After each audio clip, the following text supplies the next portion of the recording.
Hey guys, I'm Samar Singla. I'm the CEO and founder of Jugnoo, and I wanted to have a small, chat with you guys, or make a small video regarding the most common discussion I have with the founders in the mobility space. So it's actually the most common question that people ask me, and also the most common fallacy that people fall for. Everybody wants to build an Uber, but most people fail, right?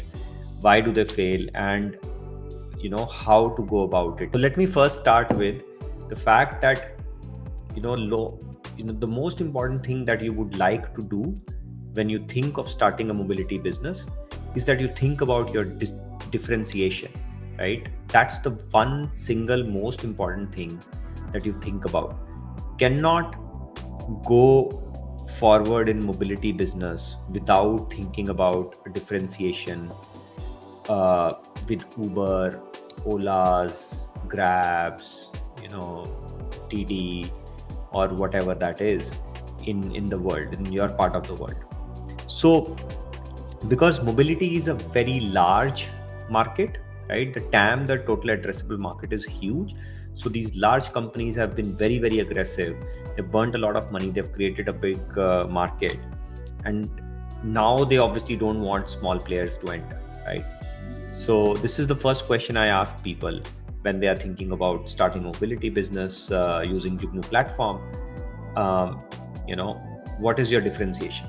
So the worst answer and the most common answer actually is that my differentiation is that I'll price it different. There are different versions of it. For example, they'll say I'll charge zero commission, or I'll charge less commission, I'll give more money to drivers. Number two, they'll say, okay, I'll charge less commission and pass on that uh, saving to customers. Pretty much any variation of that you do, it's all pricing manipulation, and it is not going to work, right? Uber is not what it is today because they are the cheapest, right? They are where they are today because they have the largest network. So no matter what you want to do, please do not think that you'll be able to price yourself better than Uber and you'll be able to take their market by that. What are some real differentiators which I've seen people succeed with, right? And that's what you should look at. The first and the biggest differentiator that I've seen work is geographic, right? What it means is you're operating in a place where Uber is just bad, right?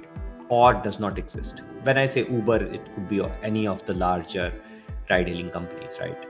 Uber is obviously the biggest one, but you get the point. So I'll give you an example. Take example of all the Caribbean islands, all the Middle Eastern countries, right? Small city state kind of places, right? Where it's very regulated for large companies to come in. Generally, a local player does really well, right? And second option, maybe not for everybody, but war zones, right? You go to a place like Sudan, you go to a place like Mozambique, or some place where there is a lot of security risk, right? Of course, it's very difficult for people to from outside to relocate and really start companies there, but there are people who are doing it and very successfully. They're profitable and doing it well. So you need to figure out, but again, that's not for everyone. And then finally, there are small towns, which is, I think, probably the easiest, lowest hanging fruit. You pick those towns in your country where it is just not logical for the large players to go, right? Because what happens is all these large players have much bigger overheads than entrepreneurs, right? The entrepreneurs is hustling, their family is hustling, they're able to actually have the phone numbers of all the drivers in their phones and just do it that way. But large companies can't do that, right? They need to have a certain number of rides in every small city and town where they are, to make it worthwhile their effort and cost to be present in that town or city, right? And this could be like small towns of 5,000 people in Europe, or small towns of 100,000 people in India. They're still called small towns there in this population.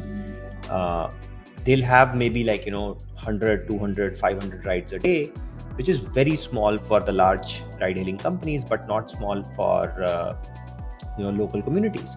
You can easily build uh, and execute on this if you are actually realistic in your dream, right? You're not going to build an Uber by focusing on small towns anytime soon, but it's the right way to start. The second is, business model based differentiation.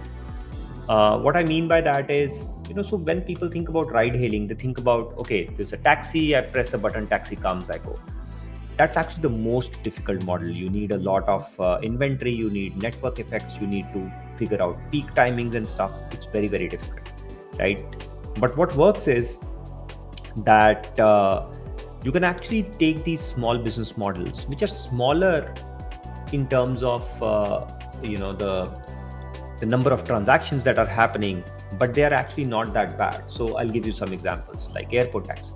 You focus only on an airport and really just do a very good job at providing airport taxis. And let's say you have an airport shuttle where you have these shuttles where 8 to 12 people sit inside a shuttle and go from point to point, right? So if you look at all the buses in airports, it's very difficult to go to the last point, right, to the exact place where you are being dropped off. So Uber generally, or any ride hailing company or taxi in airport, is very expensive. So if you have, so airport shuttles are a very good business model. They're not going to be as big as Uber, but they're very good profit wise, margins wise, and relatively easier to market also. And then you can have these car rental companies, right? You can have you can aggregate these locally.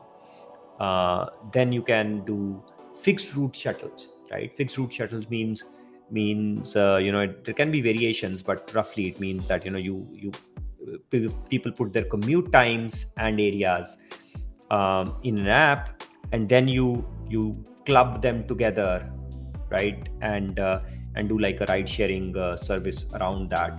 Again, have like 8 to 12 people sitting in a shuttle, charge, let's say, 50% of a taxi, maybe 2 or 3 times of a bus or a public metro. But it's the in between model that has not been captured by a lot of people, and I think that's really a good thing.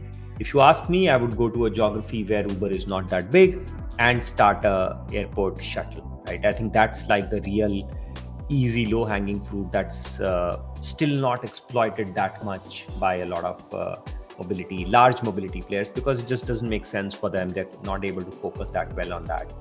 And I think that's one way to start, in my opinion. The final differentiator, which I think is the I would say the weakest one, that is basically go full stack, right? This is something, let's say, there's this company called Blue Smart in India that's doing it. They have these electric car fleets. They're saying that they're environmentally friendly, etc., and they own all the cars, right? You can do this with captive areas like zoos, colleges, large company campuses, etc., and have your own captive fleet and provide a mobility service there. Again, there can be a lot of variations, but this is a bit of capital intensive business. It works where you clearly know there won't be any theft. That you have a very good understanding with the authorities. So this model is fairly sure shot, but very capital intensive, and you have to have connections, which might not be everybody's cup of tea. So the idea is, think big, start small, right? So what you can do is, you can just start with something that is very niche, that is very small, build a solid, sustainable business, and then see if you want to head on take on Uber or not. And in my opinion, to be honest, you'll never really want to do that. They're still burning a lot of money. It's better to build sustainable, cash flow positive businesses which are focusing on small niches than going just head on against Ubers and Lyfts and really just crashing and burning. So to just wrap it up, I'll say you can't outspend the big guys, but you can outsmart the big guys, right?